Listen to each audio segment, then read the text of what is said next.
Today we're talking about what goes into a project plan.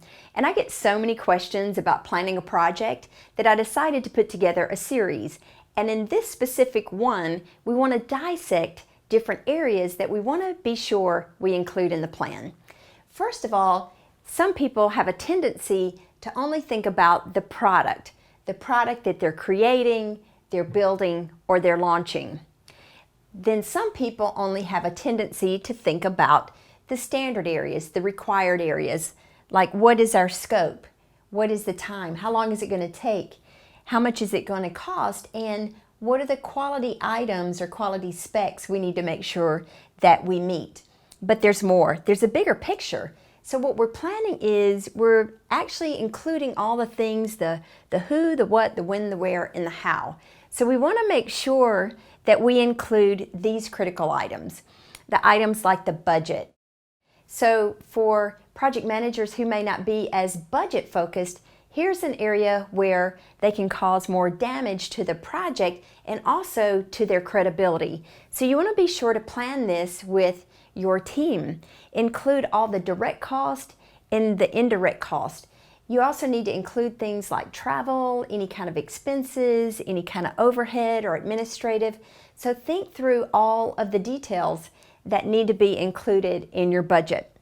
We also want to think about the risk and changes because we do know there will be changes and there are some risk. And for some projects, these can be quite excessive.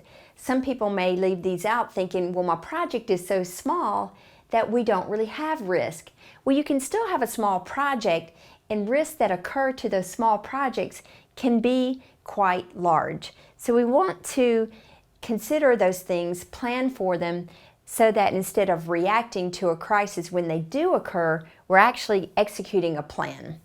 We also want to think about the changes. What is the process to submit a change when it occurs? What is the process to evaluate it?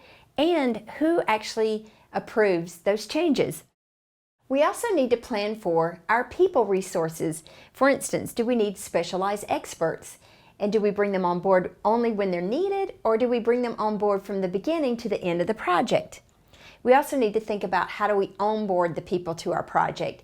How do we acclimate them to the project, let them know what it's about and their important role, as well as the tasks that they have to perform?